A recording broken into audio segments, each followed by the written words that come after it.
coworker this week, and I thought maybe I should talk to it and talk about it, and maybe talk to some of you guys that are new riders, or even some of you guys that are experienced riders, and maybe we can keep accidents from happening this way. But my coworker came and was asking me about my good old ZX6R, and we were talking about him maybe getting into a bike and kind of what he wanted. And I asked him if, he was looking sport bike, cruiser, whatever, and he let me know he was looking at an R1. Kid has never ridden a bike in his life, not even a dirt bike, and he's looking at an R1. So I asked him why, he thought he needed an R1 instead of, an R3 or hell, even an R6, which is kind of, in my opinion, a little too much power for a beginner rider. But, I told him that I really, really didn't think an R1 was the way to go. And he said the reason he was looking at the R1 is because it's his first bike. And he wanted something that wasn't aggressive and didn't have a whole lot of power and yada, yada, yada. And I couldn't figure out what the heck he was actually talking about. And then the more we talked about it, I found out he thought that the R1 had less power than the R3. And the R3 had, rightfully so, less power than the R6. But he thought the power levels actually went with, R1, R3, R6. And worked up that way. And this kid's been to multiple dealerships. He's looked at multiple R1s. And according to him, he's told the same thing to multiple salesmen. And nobody's corrected him. And I'm not saying there's nothing bad about the kid or anything like that. I don't blame him. I mean, he's new to riding, new to motorcycles in general. Outside of me, he doesn't know anybody who rides a motorcycle. But, yeah, that's no buenos at all. The fact that no salesman thought maybe they should correct him on this and let him know how the power scale actually works when it comes to R-Series bikes. But, yeah, it's kind of scary that, we've got salesmen out here selling these sports bikes that don't really care about you. They're really, at the end of the day, they're just worried about making that commission check. And I'm sure there's a lot of good salesmen out there that aren't that way. But apparently not the ones at the 2 or 3 dealerships he said he went to. And I'm not going to put those dealerships on blast. But, yeah, I don't know. It kind of scares me, kind of worries me, because there's a lot of new riders getting into it. And I try to do my best to teach new riders and give them as much information as possible. I mean, I'm coming up on 11 years of doing this, a couple 100,000 miles, and I rode sport bikes for a long time. I went to Harleys for a little while. Obviously now I'm back to sport bikes, riding the beautiful 2025 ZX6R. But I had a cousin a couple years ago, and I know everybody's got a story about somebody they knew that wrecked, that hopped on too powerful of a bike, but a couple years ago, my cousin, big time drifter, liked to race a lot down at the drag tracks and stuff like that. He did grow up on dirt bikes. Hit me up and asked what I recommended for a first bike with him, with his experience and everything. And this is back before the R7s.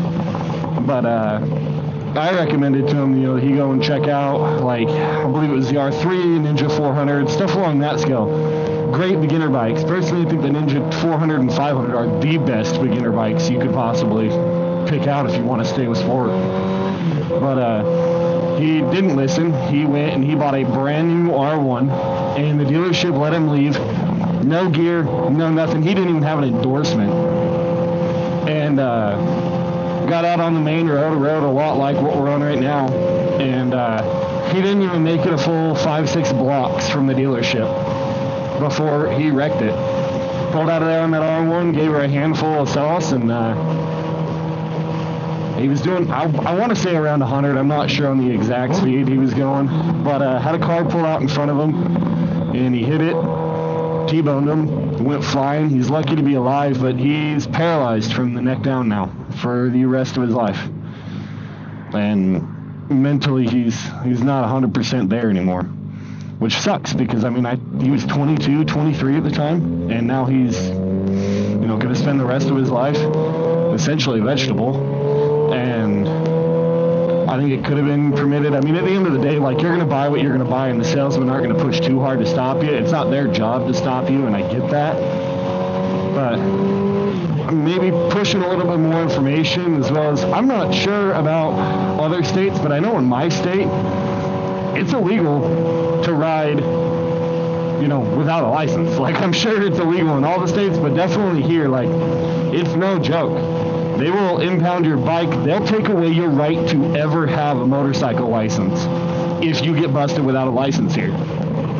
So the fact that they rolled it out of the showroom, let it take it home, knowing he had no endorsement, he had no nothing, there's some questions there on, you know, whether or not they should have been in trouble for it. But should be smart, guys. I know a lot of you that are either, you know, new to riding or are looking to get your first bike. See all these guys on TikTok and Instagram and everything else that are on these S1Ks or they're on ZX10Rs. Like, they're on these leader bikes, and you seem to think that that's the way you have to go, and it's not. Not even close to the way you have to go. I've been riding for 10, 11 years, okay? Like, and I love 600s. Like, maybe one day down the road I'll pick up a ZX10R or an S1K, but really, like, you can have so much fun on a 600. And even then, I still don't think that these are a smart bike to start out on. Like, I find a lot of my buddies that have started on bigger bikes than what they should have,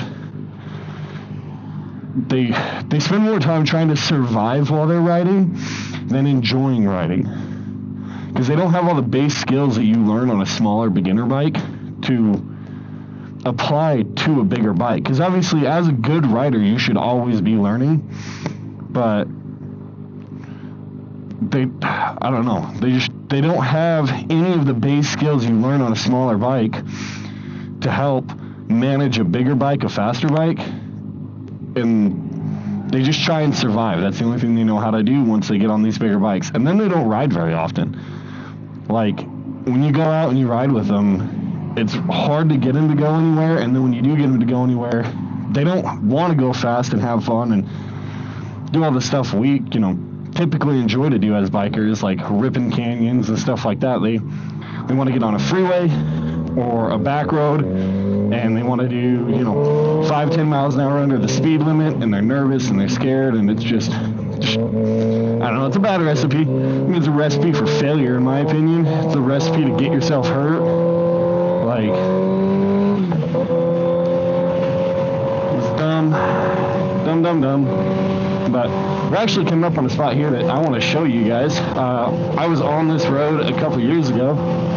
Speaking of, you know, accidents and everything like that, I was coming down here going the opposite direction on my way home from work. It was like 1, 2 o'clock in the morning, and I was on, you know, my Harley, being a brother, no gear, no nothing, and came around this corner up here, one hand on the bars, similar to what I'm doing now, and I hit a raccoon. And I was doing some less than legal speeds, we'll put it that way, just trying to get home after a long day. And yeah, I smacked a raccoon mid-corner, blew up all over the bike, put the bike into a tank slapper. I'm very fortunate that I had the skills and the reaction time to save the bike from going down. I still did end up going onto that gravelly shoulder on the left here. But it was right about, actually, right here is where I hit that raccoon. But, you know, a newer rider is not going to have those skills. So if you're new, man, just try and keep both hands on the handlebars for the first little bit. And don't get something that's terrifyingly fast. Like, anything you get on is going to be terrifyingly fast. So let's be smart about it.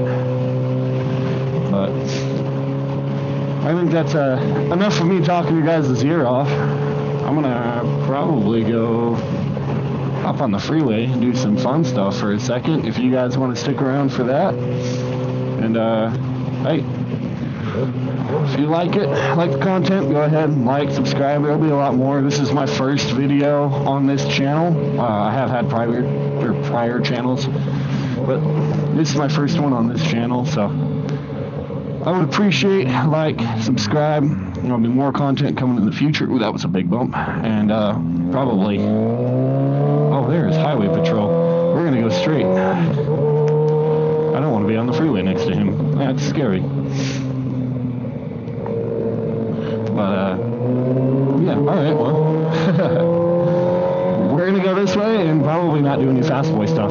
So, there's a lot of cops right around here. But yeah, like, subscribe. I've got a ton of shorts on the channel, and hopefully I'll be getting a lot more videos updated.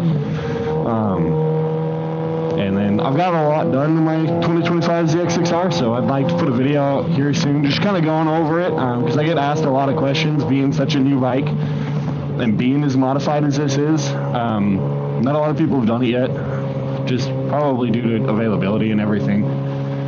So I want to put a video out and let you guys know everything that's done to it and what I like, what I don't like. And I'm not sponsored by anybody, obviously. This is a brand new channel.